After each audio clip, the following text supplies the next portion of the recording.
She came home that night with a secret in her pocket, a tiny ultrasound photo, a life she had not yet told her husband about. Maybe two.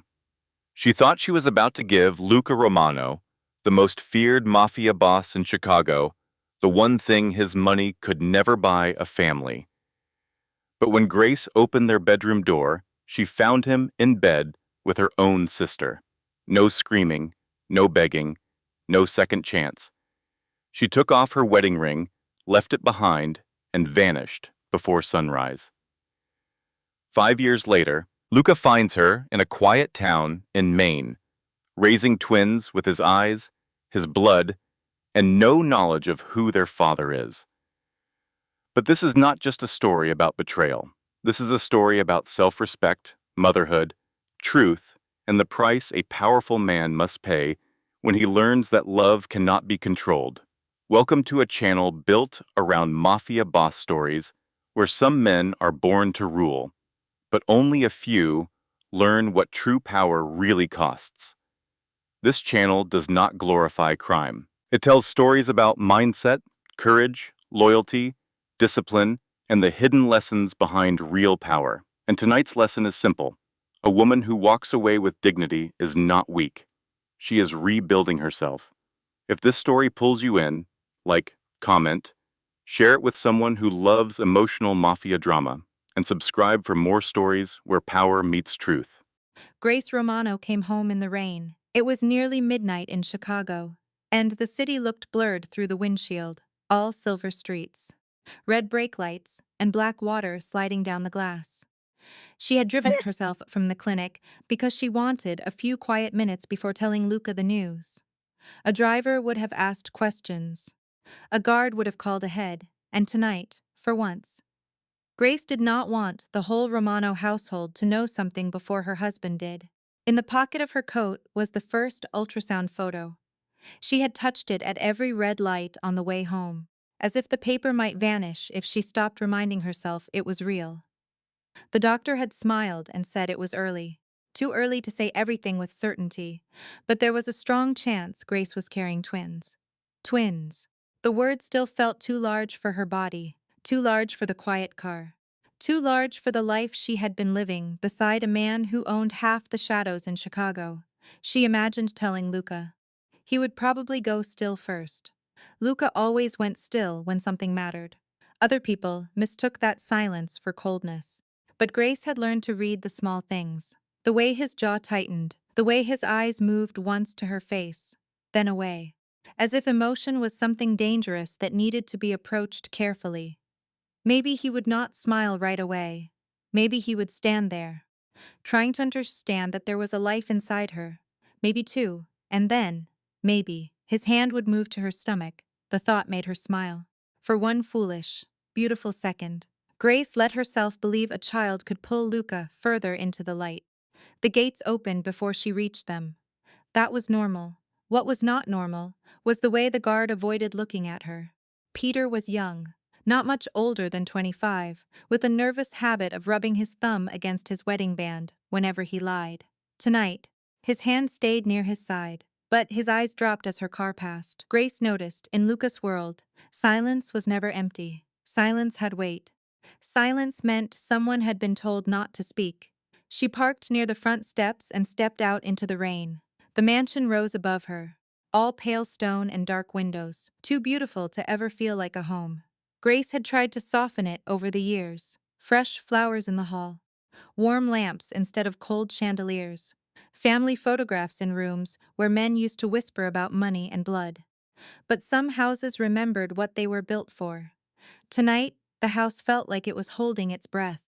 Grace entered quietly. No housekeeper came from the back hall. No one asked for her coat. The entryway lights were dimmed, though Luca hated dim lights near the front of the house. He said darkness gave people too many places to hide. She slipped one hand into her pocket and touched the ultrasound photo. Then she heard it, a woman laughing upstairs, soft, familiar, too familiar. Grace stopped at the bottom of the staircase. Vanessa. Her younger sister's laugh had not changed since childhood. It still rose at the end, like she wanted whoever heard it to come closer. Grace had spent half her life answering that sound. Vanessa crying after their mother died. Vanessa calling from bars when she had drunk too much. Vanessa showing up at Grace S. door with broken promises and mascara under her eyes. Grace had always opened the door.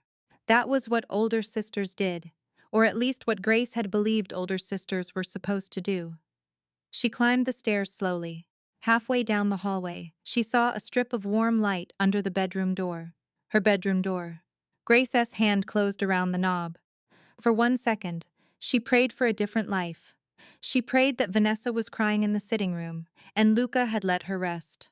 She prayed that some innocent explanation was waiting on the other side.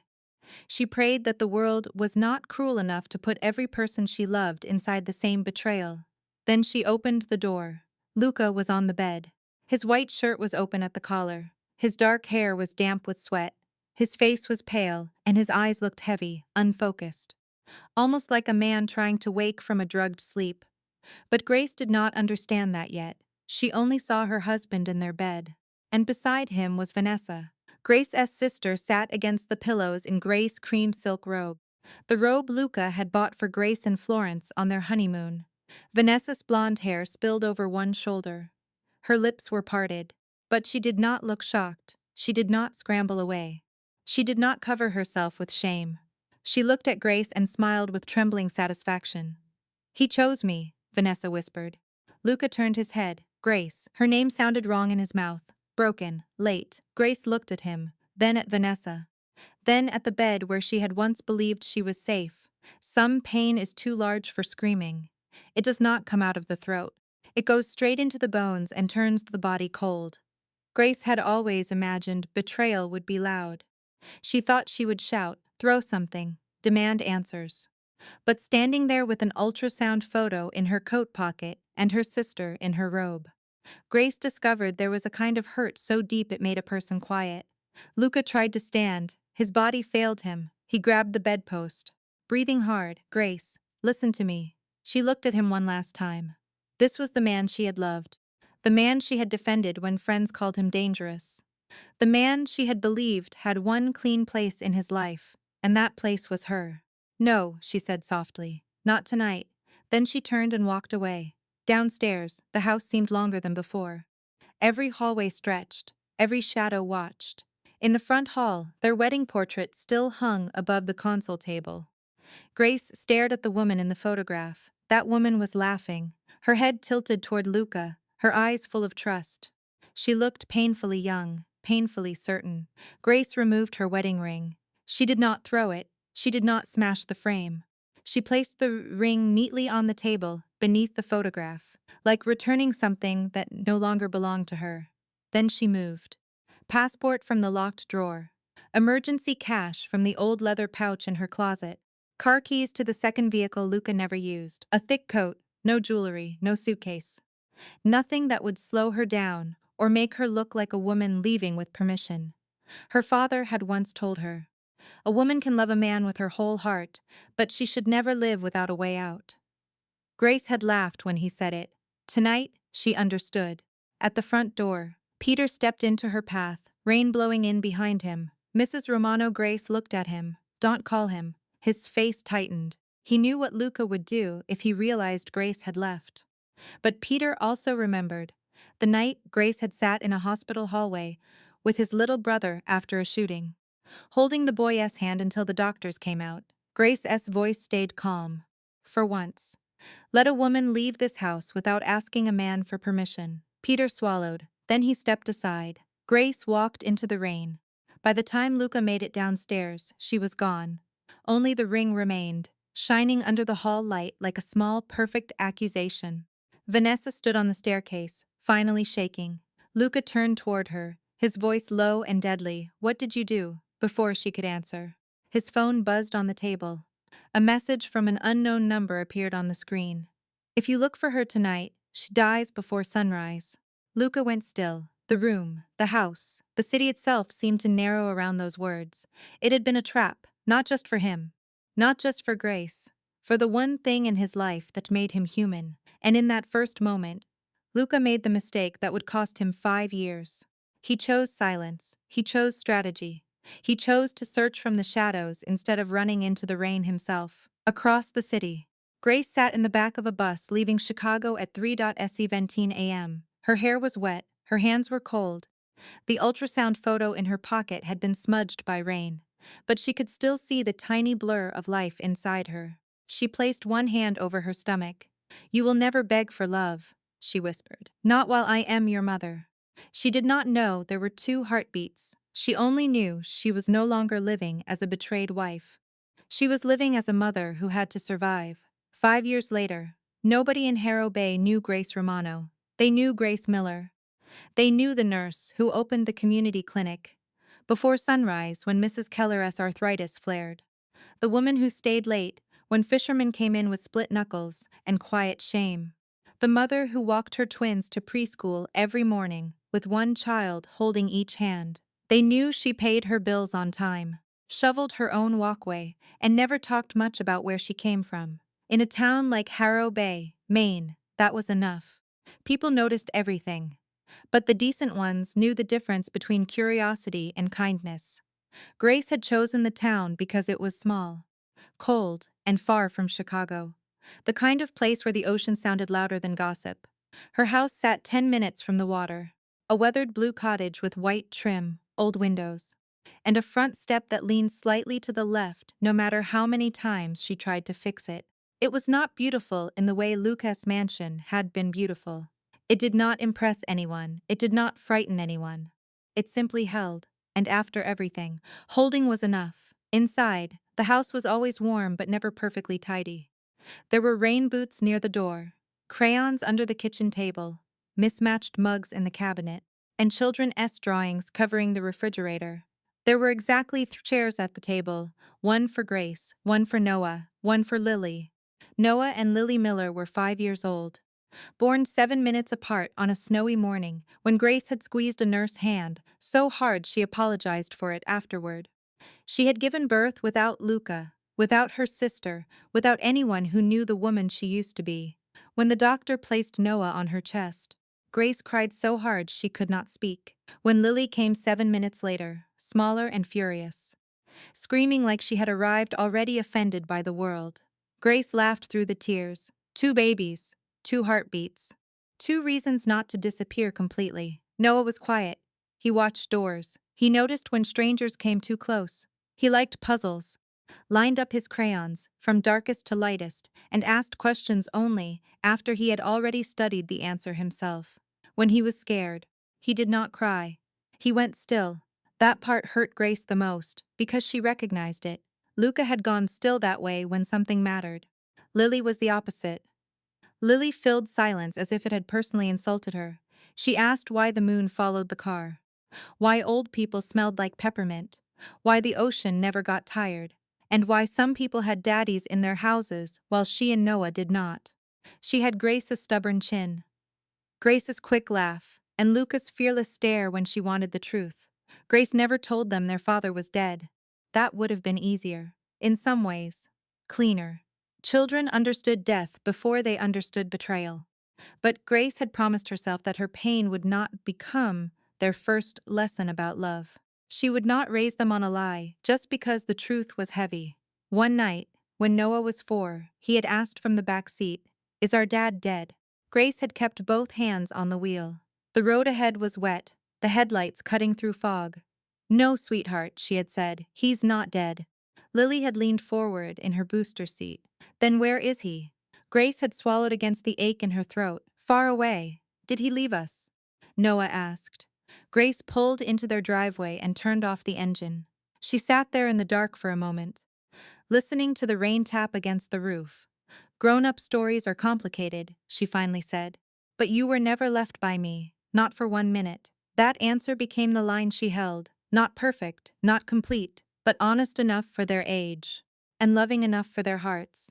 Grace worked hard, but she did not think of herself as brave most days. Brave sounded too clean, too noble. Her life was not noble when the washing machine broke, and she had to choose between repairing it and buying new winter coats. It was not noble when Lily had a fever at 3 in the morning and Noah stood in the doorway, pretending not to cry. It was not noble when Grace sat at the kitchen table after the children fell asleep, adding numbers on the back of an envelope and wondering how many extra shifts a body could take before it simply refused to stand up again. But she stood up. Every morning she stood up. She packed lunches. She braided Lily's hair. Badly at first and better with practice. She learned to cut Noah's hair by watching videos online. She fixed a leaking sink with a borrowed wrench and language she hoped the children did not hear. She smiled at teachers, thanked neighbors, and carried groceries through snow, with one child complaining, and the other child silently taking the heavier bag. She did not become cold. She became careful. The day everything changed began with a storm. Snow came down hard before noon. The thick, wet kind that made roads dangerous and people foolish. Grace was at the clinic, checking Mr. Abernathy's blood pressure, when a crash sounded outside. Not loud like an explosion, but sharp enough to make every head turn. A school van had slid off the road near the clinic entrance. Its front bumper was buried in a snowbank, one side tilted toward the ditch. Children were crying inside. Grace moved before anyone told her to. She grabbed the emergency kit from the wall, shouted for someone to call 911, and ran into the snow without her coat fully buttoned. The wind hit her face like a slap. She pulled open the van door and climbed inside. "It's okay," she said, though she did not know yet if it was. "Look at me. Everybody look at me." The driver was shaken but conscious. One boy had a bloody nose. Another child was gasping from panic more than injury.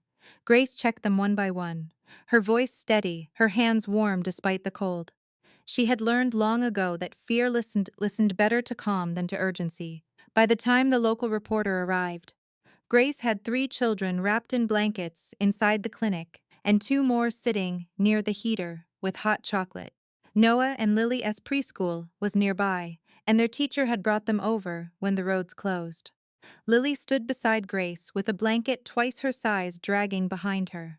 A little girl from the van was crying. Lily looked at her very seriously and said, "My mom says brave means doing the right thing even when nobody claps." The reporter caught it on video. Grace did not even notice. That evening, the clip appeared on the Harrow Bay Community News page. Nurse helps children after school van accident. People shared it because small towns liked reminders that good people still existed. They commented on Grace's calm voice, Lily's little sentence, Noah standing beside his sister like a tiny bodyguard. It was not a national story. It did not reach millions, but it reached Chicago. Marcus Hale saw it on his wife's phone while standing in his kitchen, still wearing the coat he had not bothered to take off after a long day. His wife, Ellen, turned the screen toward him and said, "Isn't that sweet?" Marcus almost smiled. Then he saw the woman kneeling in the snow. His breath stopped. "Play that again," he said. Ellen frowned. "What? Play it again." She did. Marcus took the phone from her hand and froze the video on Grace's face. 5 years had changed her. Her hair was shorter, her cheeks were thinner, her eyes were not soft the way he remembered. But it was Grace. There was no mistake. Then the boy turned toward the camera. Only for a second. Marcus zoomed in. The child had Luca Romano's eyes. Not just the color, the shape, the stillness.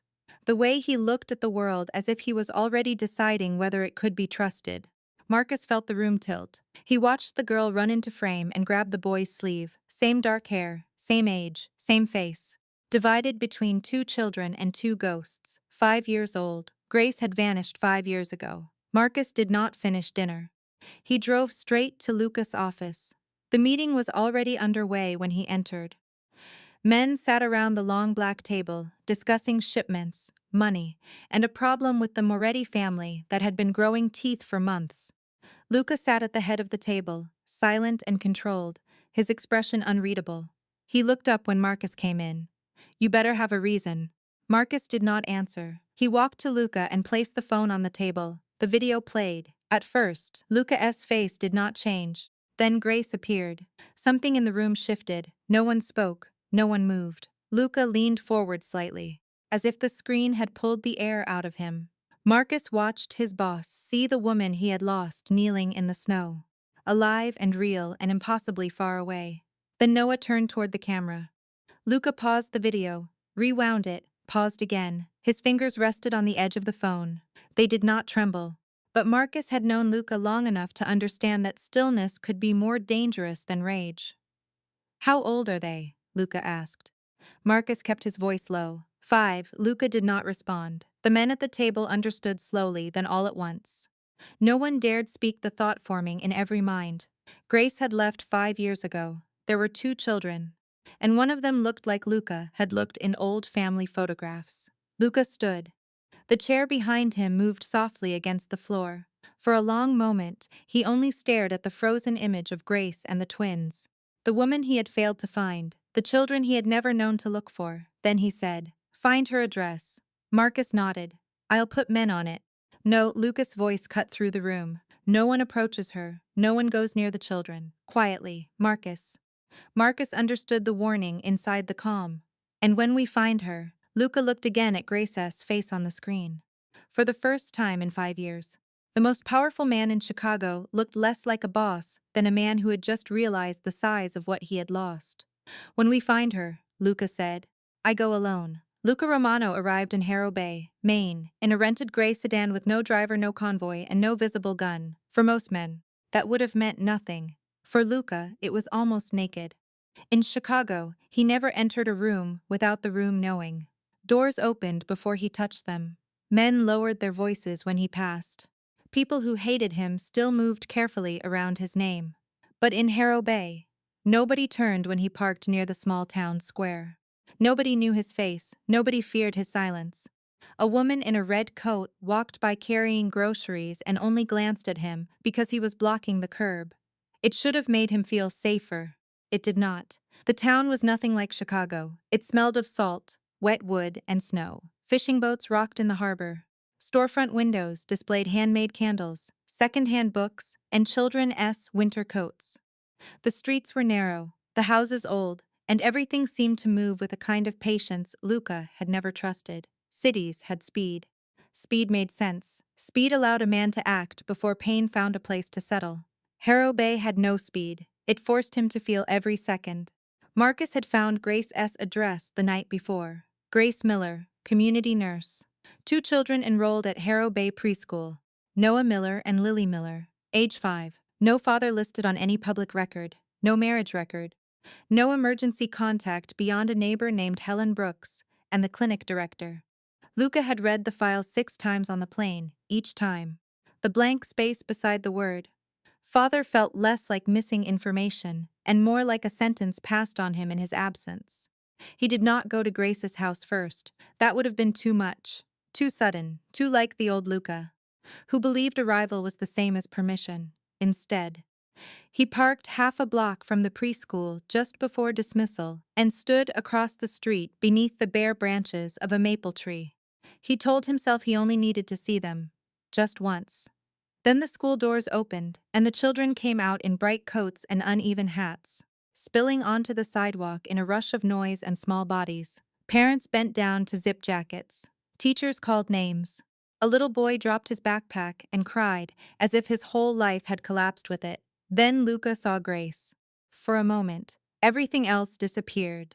She came through the gate wearing a navy coat and a gray knit hat. Her hair shorter than it had been in Chicago. She looked thinner, stronger, not harder exactly, but more carefully held together. There were fine lines near her eyes that had not been there 5 years ago. Luca hated every one of them, because he had not been there to know the days that made them. Grace crouched in front of a little girl in a yellow coat and fixed the child's scarf with quick practiced hands. Lily. Luca knew before anyone told him. The girl had Grace's mouth, Grace's small chin. Grace's way of lifting her eyebrows as if the world had just said something ridiculous. She was talking non-stop, her mittened hands moving in the air. Grace listened like every word mattered. She smiled, and the sight of that smile nearly took Luca apart. Then a boy stepped beside them, Noah. He was quieter than his sister. He stood close to Grace but not clinging to her. His eyes moved over the street, the parked cars, the other parents, Luca. He paused there for half a second, too young to understand what he was seeing. Old enough to sense he had seen something, Luca could not move. The boy had his eyes, not just the color, the weight of them, the stillness. The habit of studying a room before trusting it. Luca had seen that look in old photographs of himself as a child, standing beside his father with one hand in his pocket and too much suspicion in his face. Luca had come prepared for proof. He was not prepared for recognition. Noah turned toward his sister. Lily said something, and Noah did not smile, not fully, but his mouth softened at the corner. Grace reached down and took both children's hands. That simple gesture broke something in Luca. He had imagined many things over the past 24 hours. Grace angry, Grace frightened, Grace refusing him, but he had not imagined this. The three of them moving together with the quiet rhythm of a life that had grown without him. They were not waiting for him. They were not incomplete in the way his grief had wanted them to be. Grace had built something. Small, perhaps. Hard one, certainly, but real, and Luca was standing outside it like a stranger. A gust of wind swept down the street. Noah's blue glove slipped from under his arm and skidded across the sidewalk. Stopping near Luca's shoes, Luca looked down at it. Such a small thing. He could have left it there. He should have left it there. But his body moved before his judgment could stop it. He bent, picked up the glove, and stepped toward them. Lily saw him first. "Hey," she called. "That's Noah's glove." Grace was turned away, helping another child with a backpack zipper. Noah looked up as Luca approached. Luca stopped several feet away and held out the glove. "You dropped this." Noah took it slowly. His small fingers brushed Luca's for less than a second. "Thank you," Noah said. His voice was quiet, careful, polite in a way that made him sound older than 5. Lily tilted her head back to look at Luca. She was not shy. "Are you from the city?" Luca glanced toward Grace. "Yes." "Which city?" "Chicago." Lily wrinkled her nose. "Mom says Chicago has too many people and not enough sky." Luca almost smiled, almost. "Your mom is usually right." That made Lily narrow her eyes with interest. "You know my mom." Before Luca could answer, Grace turned around. Her gaze landed on him. The world did not stop. Children still shouted, a teacher still laughed near the door. A car rolled past with snow packed around its tires. But something inside Grace went completely still. For 1 second. Luca saw the woman from the bedroom doorway 5 years ago. Pale, silent, hurt beyond sound. Then she was gone, replaced by the mother. Grace moved fast. She stepped between Luca and the children with a smoothness that told him she had imagined this moment more than once and feared it every time. "Noah." "Lily, get in the car." Lily blinked, but, "Mom now, sweetheart." Noah looked from Grace to Luca, his face changed, just slightly. He understood there was something wrong, even if he did not know what it was. He took Lily's hand and guided her toward the old blue station wagon parked near the curb. Luca watched them go. He did not stop them. He did not say the words that were burning a hole through his chest. "I am your father." He had no right to make those words, the first thing his children knew about him. Grace waited until both children were inside the car before she faced him fully. Her hands were steady at her sides. Her eyes were not. "Grace," Luca said. Her expression hardened. "Don't to say my name like it still belongs in your mouth." He accepted the blow without flinching. He had earned worse. "I came to talk." 5 years late. "I know." "No," she said. "You don't." The words were quiet, but they cut through him better than shouting would have. Grace had never needed volume to be heard. Not when the truth was sharp enough. Luca looked toward the car. Lily had her face pressed to the window, watching with open curiosity. Noah sat beside her, still as a guard. "Are they mine?" he asked, though he already knew. God help him, he already knew. Grace stared at him for a long moment. "Biologically," she said. "Yes." The word struck him harder than any denial could have. Biologically. Not emotionally, not legally, not in any way that mattered to bedtime, fevers, birthdays, nightmares, first words, or scraped knees. Luca drew a slow breath.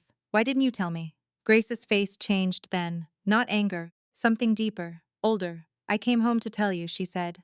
"You were busy." Luca closed his eyes for half a second. There it was, the wound beneath all the others, not just what she saw, not just what she believed, the timing, the ultrasound in her pocket, the children already present in the room, though neither of them knew it yet.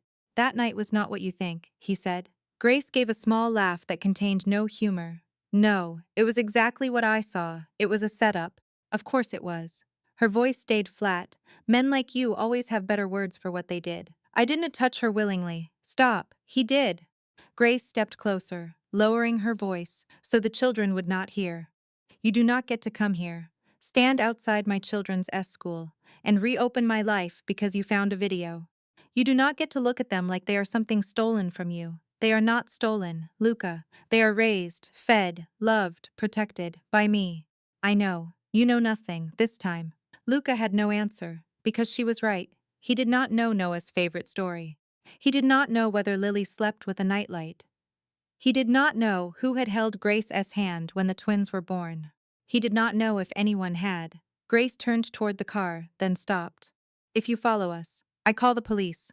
Luca almost said the police would not matter. Old instinct, old arrogance. He hated himself for it. Instead, he said, I want to follow. Grace looked back at him, searching his face for the lie. She found none. Good. She walked to the car. Noah watched Luca through the window until Grace started the engine. Lily lifted one mittened hand. Not quite a wave, not quite nothing. Luca stood on the sidewalk as the station wagon pulled away. Marcus appeared from across the street after the car disappeared around the corner. He had kept his distance as ordered, but his hand was inside his coat, ready for a threat that never came. Boss, he said. Luca kept staring at the empty road. They re-mine. Marcus said nothing. Luca's voice dropped, rougher than before, and she had to raise them like I was dead, that night. Luca sat alone in a small room at the Harbor Light Inn. The wallpaper was faded. The heater clicked every few minutes, outside. Wind pushed against the old windows. On the table before him lay the file Marcus had built. Grace Miller, Noah Miller, Lily Miller. He stared at the birth certificates until the words blurred. Mother, Grace Miller, father, blank. Nothing in Lucas' life had ever made him feel so completely erased. But the longer he stared, the more he understood. Grace had not left that line blank to punish him. She had left it blank because putting his names there would have meant inviting danger back into the room where her baby slept. Luca leaned back in the chair and covered his face with one hand. For 5 years, he had believed Grace was the woman he failed to find. Now he understood the truth was worse. She was the woman who had learned how to live without him, and tomorrow, if she allowed him even 5 minutes on her porch, he would have to face the fact that finding her was not the same as having the right to return. Luca did not sleep that night. He sat in the small room at the Harbor Light Inn with the birth certificate spread on the table and the sound of the ocean pressing against the old windows. Every few minutes, the heater clicked, groaned, then settled back into silence. It was a poor substitute for the low hum of his Chicago office, where every sound meant something he understood. Here, the quiet had no rules. The wind moved. The floorboards creaked. Somewhere down the hall, an old man coughed twice and went back to sleep. Luca stayed awake with the names in front of him. Noah Miller, Lily Miller, father, blank. He had spent 5 years believing Grace had vanished into a kind of grief he deserved but could not reach. Now he knew she had not vanished into emptiness. She had vanished into labor rooms, grocery lists, school forms, fevers, scraped knees, rent fear, and bedtime stories. She had vanished into motherhood, and he had not been there for 1 second of it. Just before sunrise, Marcus called. I can put men on the clinic, the house, the school, Marcus said, far back. No contact, no, Luca answered. A pause. Boss, I said no. Marcus went quiet. He was loyal enough to obey, but old enough to disagree in silence. Luca looked at the birth certificates again. No one near the children. No one near her unless I tell you. And you. I'm going to her house, alone. Luca stood and reached for his coat. That is what I said. Grace's house was smaller than he expected, though he hated himself for expecting anything at all. It sat near the end of a quiet street, painted blue, with white trim and a front step that leaned slightly to the left. A small red bicycle rested against the porch rail. A pair of yellow rain boots sat beside the door. One tipped over as if its owner had abandoned it in a hurry. Wind chimes made from sea glass clicked softly above the porch. Luca stopped at the bottom of the steps. This was the house his children knew. Not the Romano mansion. Not marble floors. Not guarded gates. Not long dining tables where men lowered their voices when Grace entered the room. This small, worn house had held their first birthdays, their first words, their first Christmas mornings. Grace had built all of this without him. He climbed the steps and knocked twice. Not hard, not like a man demanding entry, like a man asking. Inside he heard movement, a chair scraping. A child's voice. Lily, he thought, though he had heard her speak only a handful of words. Then Grace opened the door. She wore an old gray sweater and dark jeans. Her hair was pulled back, not carefully, but in the way of a woman who had already made breakfast, found missing socks, and handled 3 small disasters before 8 in the morning. There was a faint smear of flour near her wrist. Behind her, he smelled something warm and slightly burned. Pancakes. For one cruel second, Luca saw the life he had missed so clearly it nearly drove him to his knees. Grace stepped outside and pulled the door almost closed behind her. "You have 10 minutes." Luca looked at her face. There were shadows under her eyes. He wondered if she had slept. Then he remembered he had lost the right to wonder tenderly without being asked. "I'll take 5, he said. "If that is all you can give." Grace's mouth tightened, not because she was moved, because she did not want to be. "They are mine," he asked. The question felt both necessary and unforgivable. Grace stared at him for a long moment. Her face did not change, but he saw the old pain pass behind her eyes like a door opening in a dark hallway. "Biologically, yes, biologically." The words stood between them like a fence with barbed wire at the top. Luca nodded slowly, and legally they are mine. He accepted it. No argument, no threat, no mention of attorneys or blood tests, or what his name could do in a court if he chose to use it. Grace had been ready for that version of him. He could see it in the way her shoulders stayed set, in the way her hand rested near the door behind her. "You don't get to appear after 5 years," she said, "and say the word father like it fixes anything. I know, no, Luca, you don't." Her voice stayed low, but it cut clean. "You don't know what it feels like to go into labor alone. You don't know what it feels like to sign 2 birth certificates and leave one line blank because writing your name felt like inviting death back into the room." He closed his eyes for half a second. She did not spare him. "You don't know what it feels like to hold 2 babies and realize the only person who should have been there is also the person you have to protect them from. You don't know what it feels like to have a 4-year-old ask if his father is dead and have to decide how much truth a child can survive before bedtime." Luca opened his eyes. "I looked for you." Grace gave a small laugh. It was not bitter enough to be theatrical. It was worse. It was tired. "You looked like Luca Romano, quietly, strategically, through other people. I needed my husband to look for me." The words landed where no bullet ever had. Because she was right. He had searched like a boss. He had searched with caution, calculation, and fear of the threat that had come through his phone that night. He had searched in ways that kept his enemies from finding her. But Grace had not needed a shadow moving through channels. She had needed a man in the rain. The door opened behind her. Noah stood in the hallway, wearing dinosaur pajamas and one blue sock. Lily leaned around him in a yellow nightgown, her hair wild from sleep. Both children stared at Luca with the serious attention only children can give a stranger who has made their mother's voice change. Lily whispered. "Mom." Grace's whole body shifted, not visibly to anyone else maybe. But Luca saw it. The wife disappeared. The mother stood in her place. "It's okay, sweetheart," Grace said. "Go finish breakfast." Lily did not move. "Is he bad?" Grace was quiet. Luca did not breathe. One word. That was all it would take. Grace could make him a monster in his daughter's mind, before he ever had the chance to be anything else. She had the right. God knew she had the right. But Grace did not use the children as weapons. "He is complicated," she said. Lily considered that. Then she looked straight at Luca. "Are you complicated?" Luca crouched slowly so he would not tower over her, though he stayed where he was on the porch. "Yes," he said. Noah stepped slightly in front of his sister. "Did you make Mom cry?" The question was quiet, careful, no accusation beyond the truth it carried. Luca looked at Grace, then back at Noah. "Yes." Noah frowned. "Then you should say sorry." Luca Romano had stood before men who hated him, men who owed him, men who wanted him dead. He had never found it difficult to hold their eyes. But looking at his son in dinosaur pajamas, with one sock missing and judgment far too old for his face, Luca felt something inside him lower.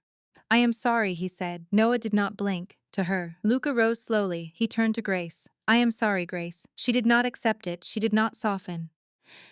She did not give him the comfort of forgiveness just because he had finally said the words in front of witnesses too young to understand them.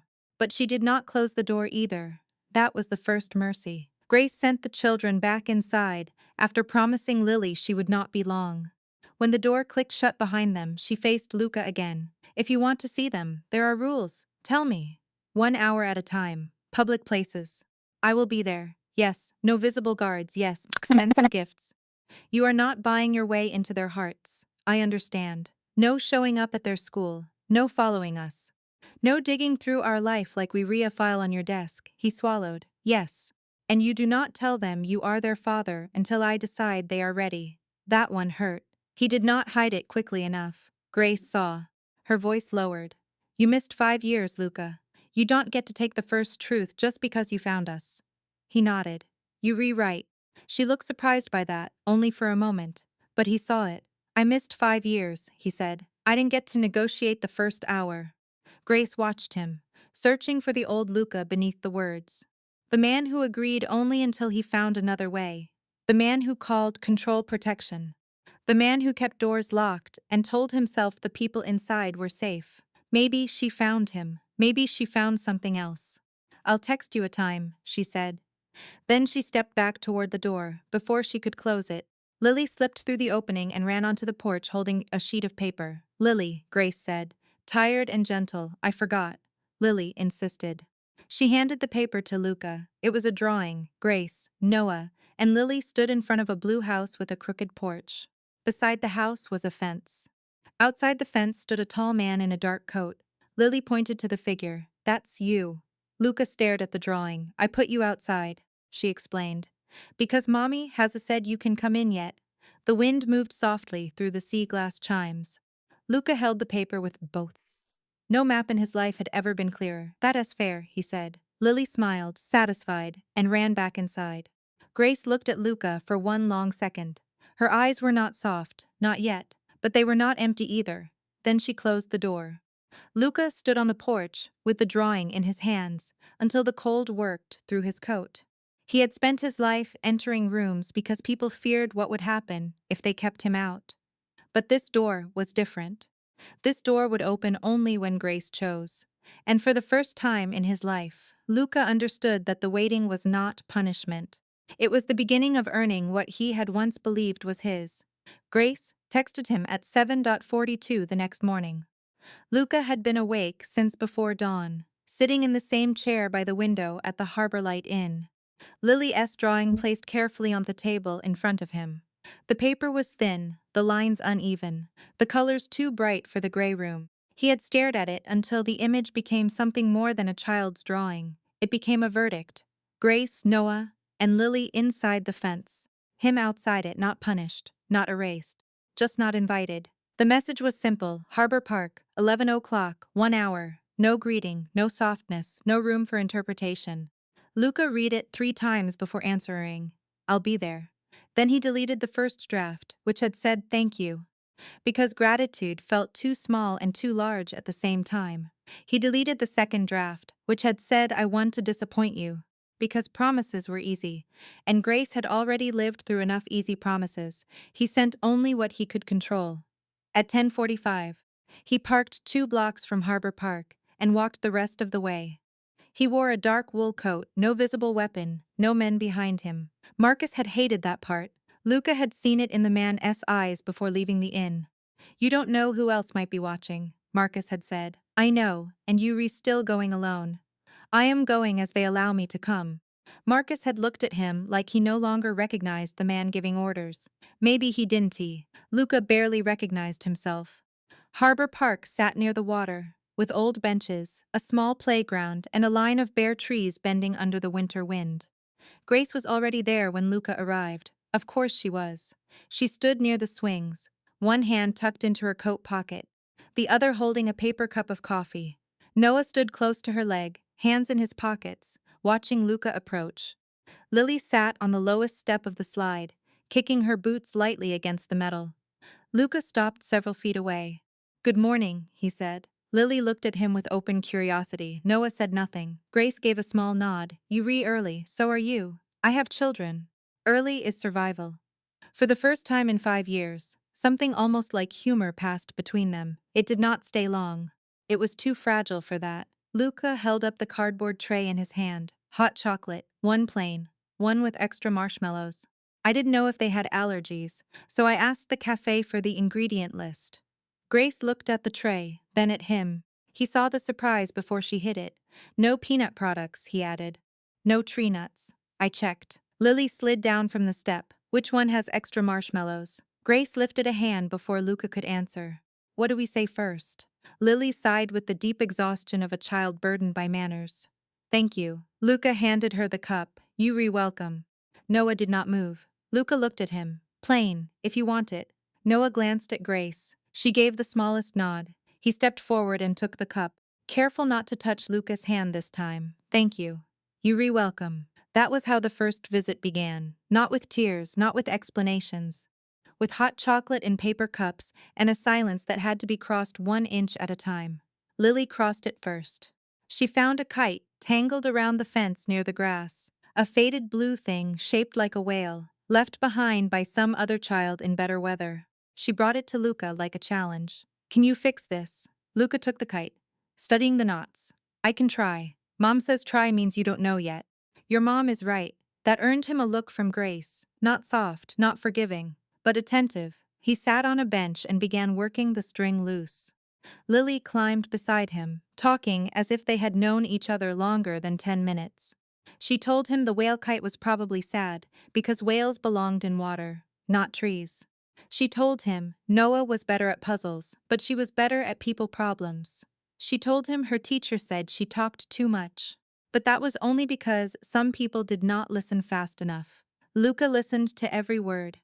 Not because he knew how to answer, because he had already missed 5 years of her sentences.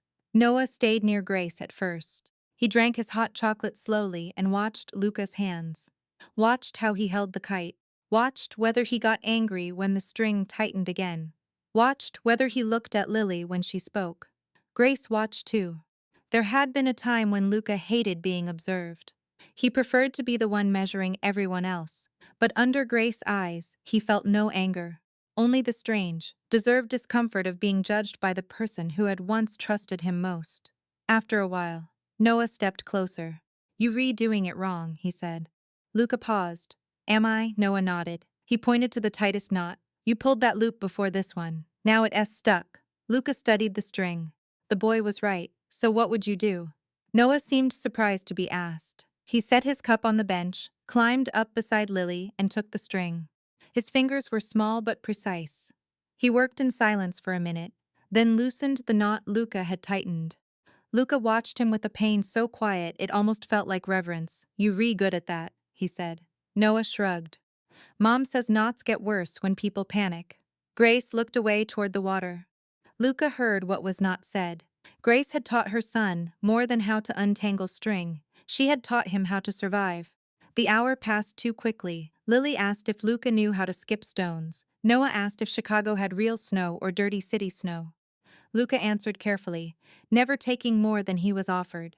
He did not mention fatherhood. He did not mention blood. He did not ask for another hour before the first one was done, when Grace finally said, "It's time." Lily groaned. But he didn't fix the whale all the way. Luca looked at Grace, not Lily. May I keep working on it and bring it back? Grace hesitated. Noah saw the hesitation and said, he might not bring it back. The sentence was not cruel, that made it worse. Luca looked at his son. Then you should not give it to me unless you are willing to risk that. Noah frowned. He had expected a promise. Luca gave him a choice instead. Grace's eyes moved to Luca's face. Lily held the kite against her chest. I'll keep it, you can fix it next time. Next time. The words landed gently. Grace heard them too. She did not correct her daughter. That was all Luca allowed himself to take.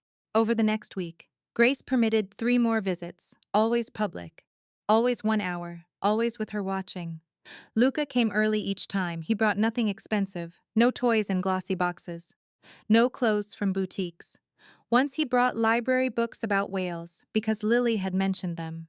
Another time he brought a small pack of pencils, after Noah said the ones at school broke too easily. He asked Grace first every time. He learned slowly. Lily hated crust on sandwiches, but would eat it if nobody mentioned it. Noah was afraid of thunder, but ashamed of being afraid. Lily liked to sing when she drew.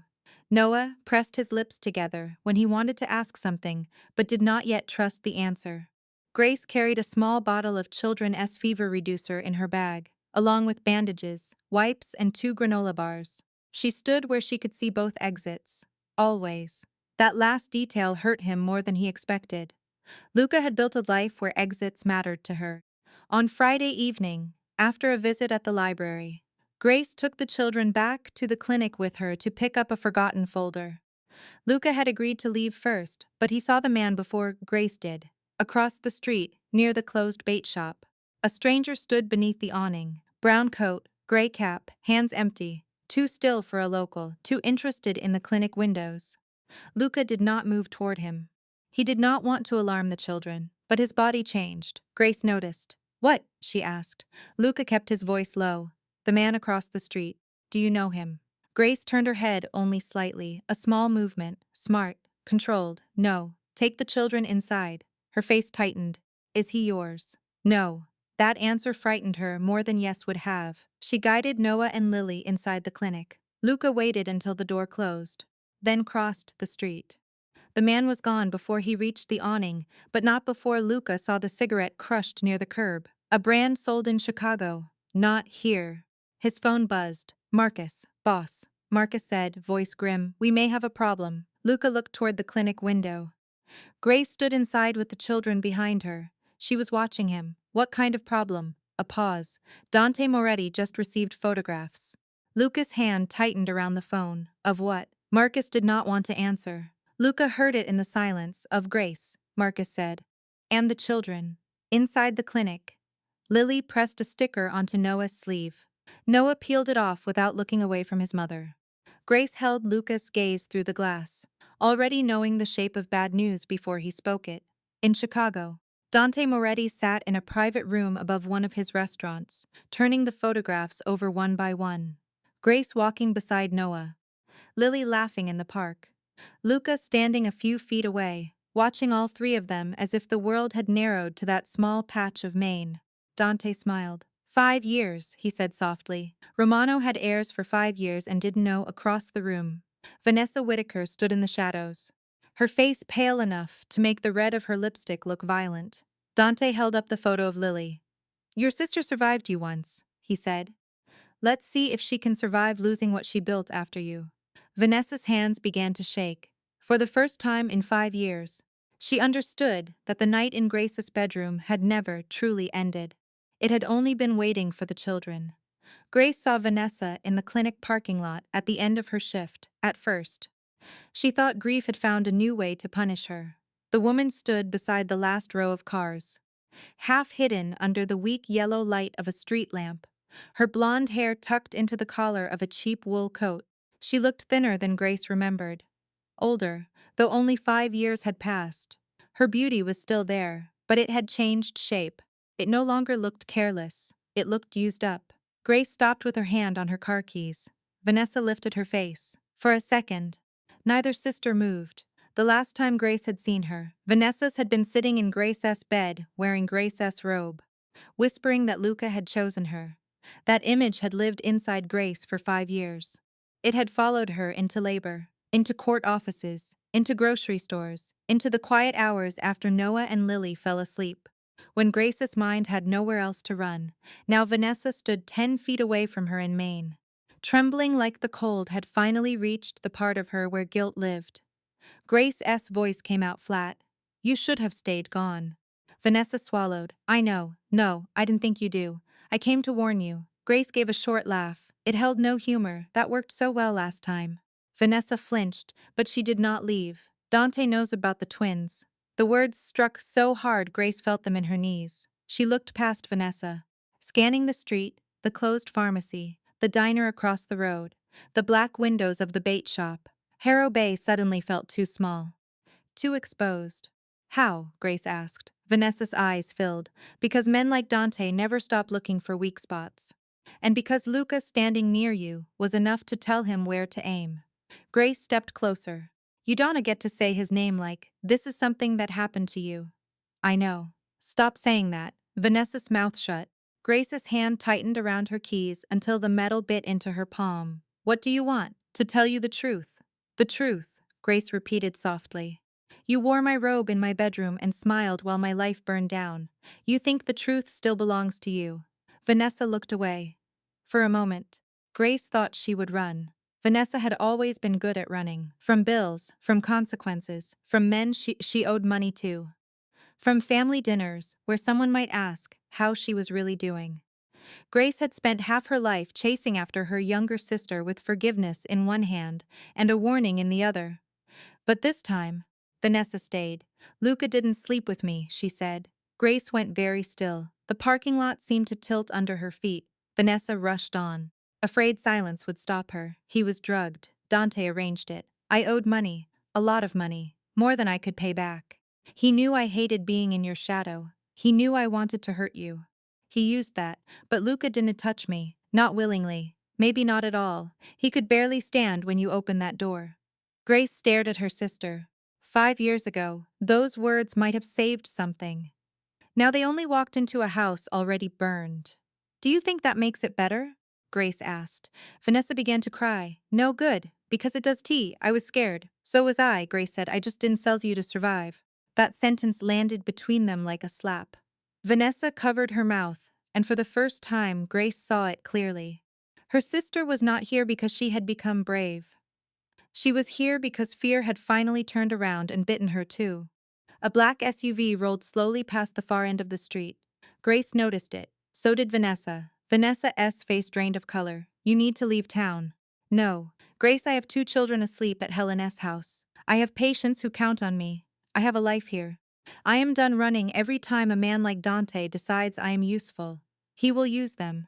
Grace stepped closer until Vanessa had to meet her eyes. If you know something, say it. All of it. Vanessa pulled a small recorder from her coat pocket. Her hands shook as she held it out. This is part of it. Dante giving the order. It's damaged, but you can hear enough. There's more, a USB, bank transfers, messages. The bartender who drugged Luca, I hid it. Where? Vanessa hesitated. Grace laughed once, almost in disbelief. Even now. I need protection. You need a conscience. Vanessa looked down. I know where the children go to school. Grace's blood turned cold. What did you say? I didn't tell him, Vanessa said quickly. But he knows I know, and if he gets me, he'll make me talk. Grace took out her phone and called Luca. He answered before the first ring finished. Grace, my sister is here. Silence. Then Luca's voice dropped into something dark and controlled. Where? At the clinic. Do not let her leave. Grace looked at Vanessa. I'm not sure I can stop her. I'll be there in 12 minutes. He made it in 9. Luca arrived alone, but the air changed before Grace saw him. Vanessa felt it too. She turned just as he stepped from the car. Dark coat moving in the wind. Face carved from rage he had not yet allowed to breathe. Vanessa backed away. Luca stopped several feet from her, not because he could not reach her. Because Grace moved between them. No, Grace said. Luca's eyes never left Vanessa. She cost me 5 years with my children. And you will not turn my children's town into a crime scene. The words held him. Grace saw the fight inside him. The old Luca would have walked through anyone to reach the person who had harmed what was his. But these children were not possessions. This town was not his territory, and Grace was not asking. She was drawing a line. After a long moment, Luca looked at her, then he stepped back. Vanessa broke down then. Not gracefully, not beautifully. She folded in on herself and sobbed in a way that made Lily's face flash through Grace's mind. Lily, who still believed grown women knew how to be good. Luca took the recorder, but did not touch Vanessa. I can put you somewhere safe tonight, he said, his voice cold. Not because you deserve it, because you still have truth we need. Vanessa nodded. Grace said nothing. They placed Vanessa in a small motel under a false name, watched from a distance by one of Marcus's men. Grace went home, picked up Noah and Lily from Helene's house, and held them both too tightly before bed. That night, she did not sleep. At dawn, Luca called. Vanessa was gone. Grace drove to the motel with him, fear beating so loudly in her ears she could barely hear the tires on the wet road. The room was empty. The bed had not been slept in. On the pillow lay a folded piece of motel stationery. Grace opened it. 4 words. He knows about the school. For 1 second, she could not breathe. Then she ran. By the time she reached the preschool, the playground was empty. A teacher stood near the door crying into her phone. Grace did not need to ask, but she did anyway. "Where are my children?" The teacher looked at her. Shattered. A woman came. She knew the emergency code. She said she was their aunt. Grace turned to Luca. Neither of them said Vanessa's name. They didn't have to. The past had come back. And this time, it had taken Noah and Lily with it. Grace did not scream at first. The sound was there, somewhere deep in her chest. But it never reached her mouth. It stayed trapped behind her ribs. Burning. Useless. The preschool teacher was still crying by the door. Luca was beside Grace, his face gone so still it looked almost inhuman. But Grace could not afford to look at him for long. Noah and Lily were gone. That was the only fact that mattered. Everything else could wait. She stepped toward the teacher and gripped her shoulders, not hard enough to hurt, only hard enough to make the woman look at her. "What time?" Grace asked. Her voice did not sound like her own. What time did she come? The teacher wiped her cheeks with shaking fingers. 10:20. Maybe 10:25. She knew the emergency code. She said you had been in an accident at the clinic. She said she was their aunt. Grace's stomach turned. Vanessa had known the code because Grace had used the same one years ago for family emergencies. Back when family still meant something safe. Back when Vanessa was still someone Grace would have trusted with her children if the world had not taught her better. "What car?" Luca asked. The teacher looked at him, frightened by the quiet control in his voice. "A white SUV, I think. I didn't see the plate." Grace closed her eyes for half a second. White SUV. 10:20. Emergency code. Vanessa. Dante. When she opened her eyes again, the mother in her had taken full command. Panic could come later. Collapse could come later, if there was a later. Lily was wearing her red coat, Grace said quickly. Noah had his green backpack and his watch. The blue one. It has a cracked face because he dropped it last week. Lily's left shoe has a loose strap. If she runs, she'll trip. Noah will try to keep her calm, but he'll be scared. He gets quiet when he is scared. Luca looked at her. And for the first time since he had arrived in Maine, there was no argument between them. No past, no blame. Only two parents standing in the wreckage of the same terror. "What else?" he asked. Grace stared toward the empty playground. "Noah notices roads. He notices turns. If Vanessa talked, he'll remember something. Lily talks when she's afraid. Vanessa wanted to be able to keep her quiet for long." Luca nodded once and pulled out his phone. His voice dropped into the tone of command, but he did not move away from Grace. "Marcus." White SUV. Left the preschool around 10:20. Vanessa has them. "I want every road out of Harrow Bay covered quietly. No police chase. No sirens near the children. Find cameras, gas stations, tolls, intersections. And Marcus, no one fires unless my children are clear. My children." The words struck Grace, but she had no room to feel them. They moved fast. Lucas people found the first camera within 17 minutes. A white SUV heading north, then turning toward the old harbor road instead of the highway. That made no sense if Vanessa planned to hand the twins to Dante immediately. It made perfect sense if Vanessa had panicked. "She didn't go to him," Grace said, looking at the grainy image on Luca's phone. "She's stalling." Luca's jaw tightened. "Or she's bargaining." Grace looked at him. "Then we get there before the bargain is finished." The trail ended near an abandoned boathouse 40 minutes from town. A place locals used to store broken traps and old equipment before the owner died. The road leading to it was narrow and wet, lined with frozen weeds and dark pines. Luca stopped the car far enough away that the engine would not be heard. Marcus and two men waited back near the trees, tense and silent. Grace started toward the boathouse. Luca caught her wrist. "Grace."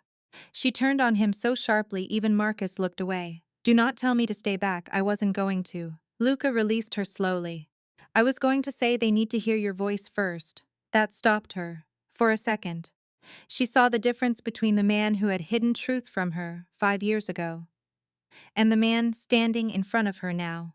He was terrified. She could see it under the control, but he was not shutting her out. Grace nodded. They approached the boathouse together. Inside, Lily was crying, not loudly, a tired, hiccuping cry that broke Grace's heart more than screaming would have. Noah's voice came next, low and careful. "It's okay, Lily. Mom will come," Vanessa answered, brittle and shaking. Stop saying that. She will, Noah said. Grace pressed a hand to her mouth. Luca's face changed at the sound of his son's voice. Pain moved through him, quick and silent. Grace stepped closer to the door. Noah, Lily, it's Mommy. For 1 second, everything inside went quiet. Then Lily sobbed. Mommy. Grace pushed the door open. The boathouse smelled like damp wood, gasoline, and old rope. Vanessa stood near the back wall, one arm around Lily's shoulders, though not tightly. Noah stood in front of his sister, small fists clenched, face pale but dry-eyed. His blue watch was still on his wrist. Grace saw the cracked face and nearly broke apart. Let them come to me, Grace said. Vanessa shook her head.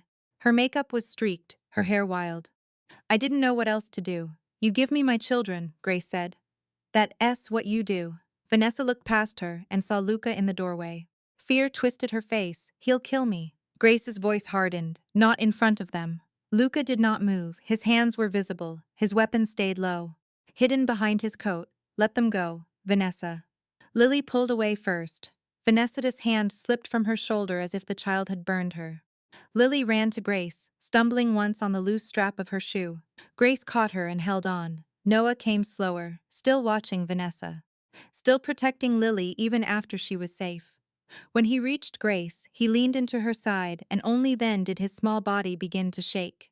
Grace dropped to her knees and wrapped both children against her. I came, she whispered. I came. Lily looked over Grace's shoulder at Luca. Her face was wet and red. You came too. Luca lowered himself to one knee, keeping distance, his voice rough. Yes, because Mommy told you. He looked at Grace before answering. Because you needed help. And because if your mother allows it, I would like to be someone who comes when you need help. Grace heard it. He still did not take the right. He asked for it. Before anyone could speak again, Vanessa's phone rang from the floor. The screen lit up with no name, only a number. Luca picked it up and answered. Dante Moretti's voice filled the boathouse, smooth and amused, beautiful. All these years, I wondered where your heart was buried, Romano. Turns out it was growing in Maine. Luca's eyes went cold. Dante laughed softly. Children make men weak. Luca looked at Noah and Lily, both wrapped in Grace's arms. No, he said. Children make careless men weak. They make disciplined men precise. He ended the call that night. Back at Grace's house, Noah and Lily sat on the couch under 3 blankets, one on each side of Grace. Luca stood near the doorway, not coming closer than he was invited. The police had been told enough to explain the kidnapping, not enough to expose the war underneath it. Noah looked at Luca for a long time, then he asked, Are you our dad? The room went silent. Grace had wanted a better moment, a softer one, a table with cookies, a careful explanation, but life had taken that from her too. She touched Noah's hair, then Lily's. Yes, she said, he is your father. Lily stared. Noah's face did not change. After a long moment, he asked Luca, Where were you? No bullet had ever entered Luca Romano as cleanly as that question. He did not blame Grace. He did not blame Dante. He did not hide behind the easiest truth. I didn't know about you, he said. But I should have protected your mother better. That part is mine. And I am sorry. Noah watched him. Then he turned and buried his face against Grace's side. Luca was not forgiven, he was not embraced. But Grace did not ask him to leave. For a father who had arrived 5 years late, that was the first mercy. After the twins were safe, Grace stopped accepting pieces of the truth. For 5 years, she had survived by knowing only what she needed to know. How much money was in the checking account? Which pharmacy had the cheaper antibiotics? Which neighbor could watch Noah and Lily for 20 minutes if a shift ran late? Which floorboard creaked near the children's bedroom? Which lock needed to be checked twice? That kind of knowledge had kept them alive. But now Lucas' world had found them. Dante Moretti knew about Noah and Lily. Vanessa had come back from the dead parts of Grace's memory, carrying warnings, recordings, and old poison. And Luca still had files. Grace could see it in the way he went quiet when she asked certain questions. So that night, after Noah and Lily finally fell asleep in Grace's bed with one lamp left on, Grace walked into the kitchen and found Luca standing near the window. He had not taken off his coat. He looked like a man, ready to leave if she told him to, and ready to stay if danger came through the door. Grace closed the kitchen door softly behind her. I want everything, she said. Luca turned. No confusion crossed his face. only recognition. He had known this moment was coming. Grace, no. Her voice was low, but it stopped him. Not a summary. Not the version you think I can handle. Not the version that makes you look better. My children were taken today because of a life I was never fully allowed to understand. So now I want everything. Luca looked toward the hallway where the children were sleeping. Then he nodded. He placed his phone on the kitchen table and unlocked it. One file after another appeared under his hand. Bank transfers, old photos, security reports. Names Grace did not know, and names she wished she did not recognize. He did not rush. He did not soften the language. He gave her the truth as if it were evidence. Because in that kitchen, it was. Dante Moretti had been watching Luca for years. Not because Luca was weak, but because he was careful. Careful men were hard to destroy from the outside. Dante had needed something inside Luca's life. Someone close enough to the heart of the house to open a door. Vanessa had been that door.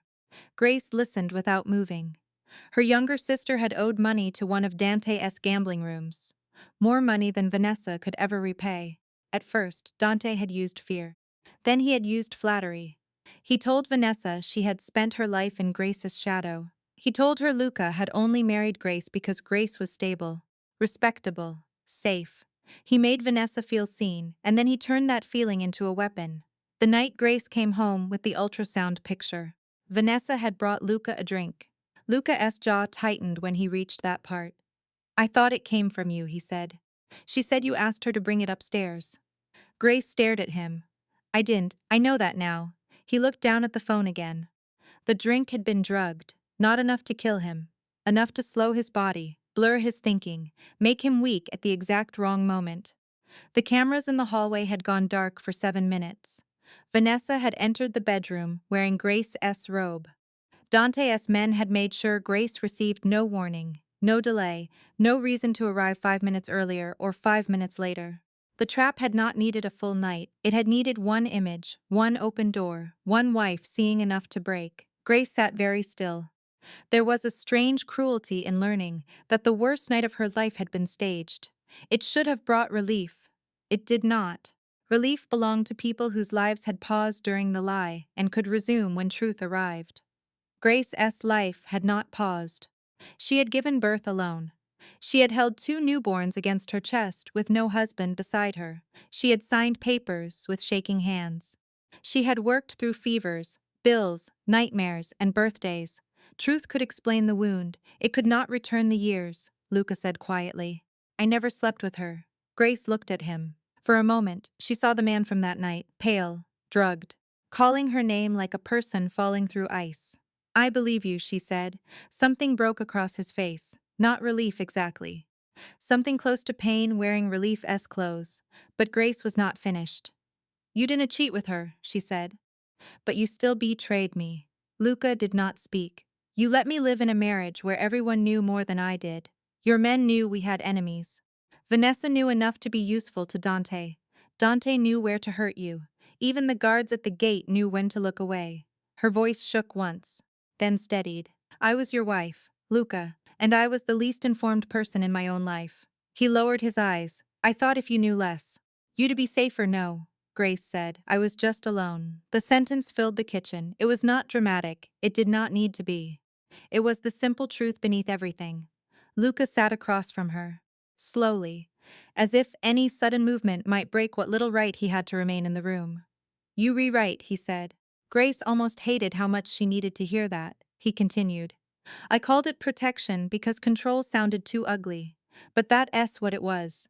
I decided what you could survive. I decided what you deserved to know. And when the night came, my silence had already made room for the people who hurt you. Grace looked away, toward the hallway. Noah and Lily slept on the other side of that wall. Their small shoes were by the door. Their coats hung from hooks Luca had never seen until this week. This was what his silence had cost, not just a marriage, a childhood. What happens now, she asked. Luca's answer came too quickly to be a lie. Dante loses everything. Grace turned back to him. Not like that. He understood what she meant. She saw the old violence in his face before he buried it. The father and the monster were standing inside the same man, waiting for orders. Grace leaned forward. If you turn this into blood, my children will carry it. Maybe not today, maybe not in words. But one day they'll know. And they understand that their father answered fear with more fear. Luca was silent. Grace's voice softened. But not enough to let him escape. Dawn to make them inherit this. A long moment passed. Then Luca took the folder Marcus had sent him earlier, the one with names, locations, and a plan that did not need to be spoken aloud. He opened it, looked at it once, then carried it to the stove. Grace watched as he lit the edge with the gas flame. The paper curled black. When he returned to the table, his face was still hard, still dangerous, but something in him had shifted. "We don't answer like wounded men," he said. "We answer like fathers." Grace did not forgive him, not then. But for the first time since he had appeared in Maine, she saw the beginning of a man who might understand the difference between protecting a family and owning one. Luca did not forgive Dante Moretti. He simply refused to become him. By morning, the old plan was gone. No men sent to burn warehouses, no bodies left in alleys. No message written in blood for Chicago to whisper about for the next 10 years. Marcus did not like it. Luca could see that the moment his right-hand man walked into the rented house and found Grace at the kitchen table, Noah and Lily asleep down the hall, and no weapons laid out for war. "You letting him breathe," Marcus said quietly. Luca stood by the window, watching the pale morning settle over the street. "I'm letting him fall." Marcus's jaw tightened. "That is not what men like Dante understand." "No," Luca said, "but it is what my children will live with." The words changed the room. Marcus looked toward the hallway where the twins were sleeping.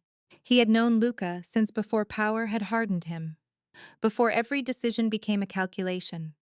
He had seen Luca destroy men for less than what Dante had done. But he had never seen him choose restraint when rage had every right to speak. Luca turned from the window. "We used the files, all of them." For the next 36 hours, Luca moved like the man Chicago feared, but not in the way Dante expected. He sent bank records to a federal prosecutor who had spent years trying to get near Moretti. He leaked shell company documents to an investigative reporter with enough enemies to be useful and enough pride not to be bought. He moved Vanessa into legal protection through an attorney who owed the Romano family a debt, but had never crossed into their criminal work. He sent Dante as partners proof that their money was no longer safe under his roof. A bullet could end a man. Information could empty the room around him first. Grace watched Luca work from a distance. She did not admire the danger in him. She had learned too much to romanticize that. But she saw something different now. Every time his anger reached for the old way, he stopped. Every time Marcus pushed for violence, Luca looked toward the room where Noah and Lily slept, not as a weakness, as a compass. "That evening," Dante called. Luca answered on speaker because Grace had asked for no more closed doors. Dante's voice came smooth and amused. "You used to be a wolf, Romano. Now you hide behind a nurse and 2 children." Grace went still. Luca looked at her, then at the phone. "I used to think wolves were strong because they bite," he said. "Then I watched a woman raise 2 children alone and realized, strength is getting up every morning, when nobody is afraid of you." Dante laughed. But the sound was thinner than before. "You think paperwork can kill me?" "No," Luca said. "But it can make everyone around you wonder if standing near you is worth dying poor." There was silence. For the first time, Dante understood. By midnight, 2 of his accounts were frozen. By dawn, one of his captains had vanished with a ledger. By afternoon, the story was on the news. Federal investigators, organized crime ties, money laundering, possible kidnapping connection. Dante's name, once protected by fear, was now public enough to become a liability. When Luca finally came home, Grace was sitting in the kitchen with a cup of tea she had not touched. Noah and Lily were asleep upstairs, curled together after refusing to separate. "Is he dead?" she asked. "No. Did you want him dead?" "Yes." She looked at him. Luca sat across from her. "I still do." Grace did not flinch from the honesty. "But I chose them," he said. Grace looked toward the stairs. "Today, yes." Luca nodded. "And tomorrow, and the day after, until it stops being a choice and becomes who I am." For a long moment, Grace said nothing. Then she reached out with her foot and pushed the chair beside her away from the table. "Not much, just enough."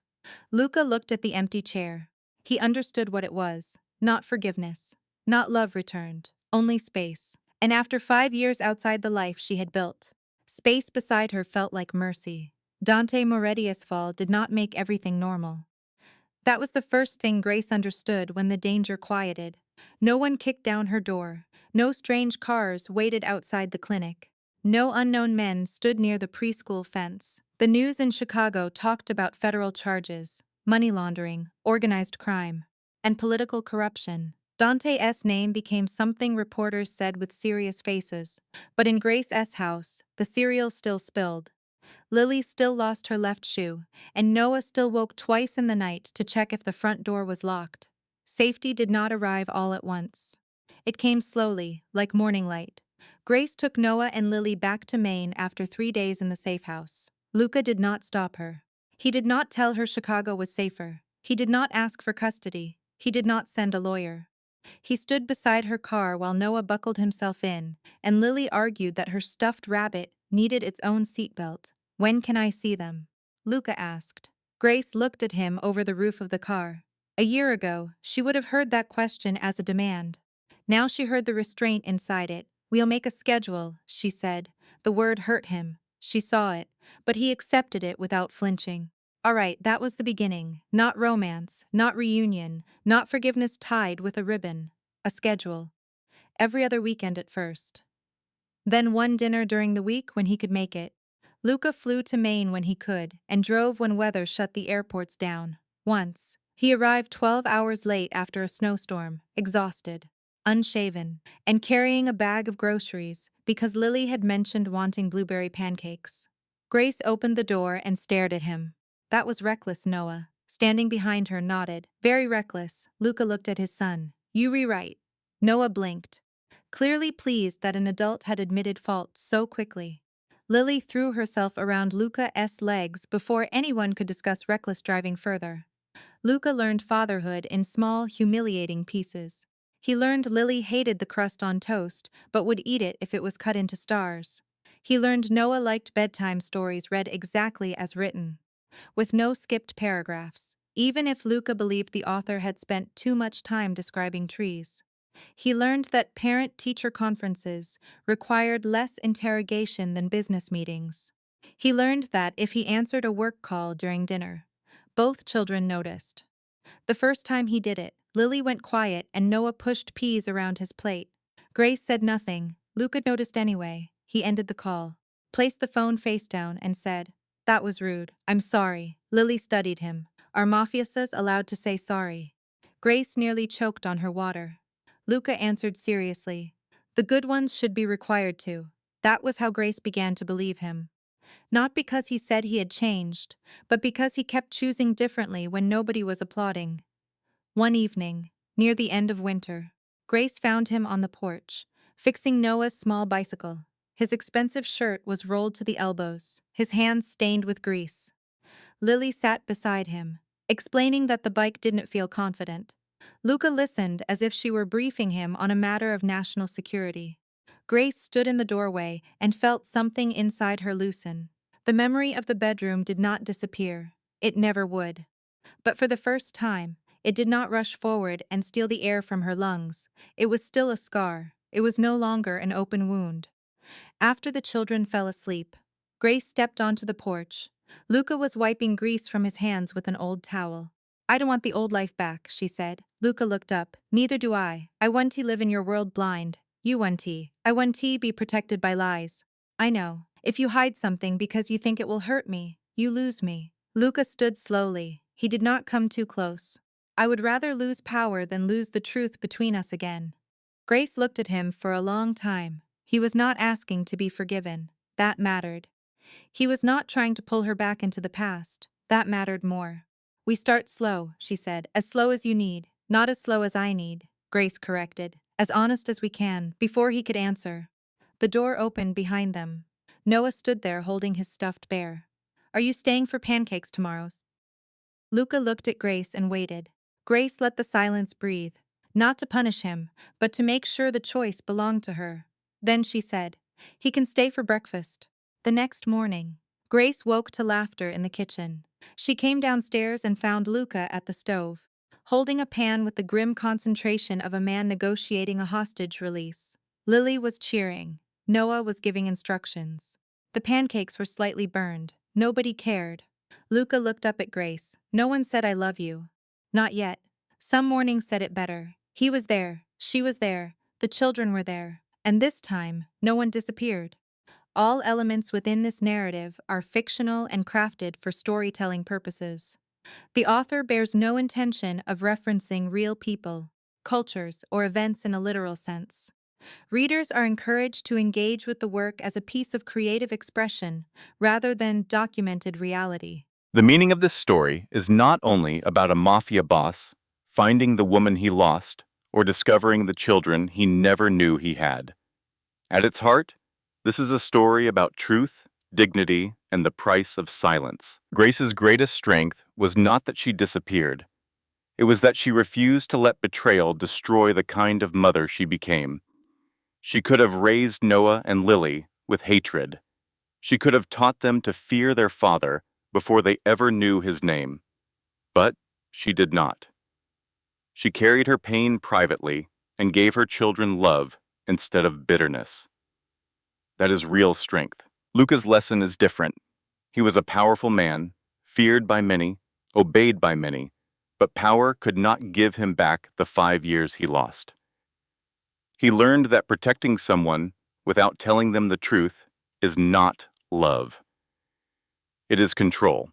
A family cannot be built on secrets, even if those secrets are meant to protect. Trust requires honesty, especially when honesty is difficult. Vanessa's betrayal teaches another painful lesson. Sometimes the deepest wounds come from the people closest to us.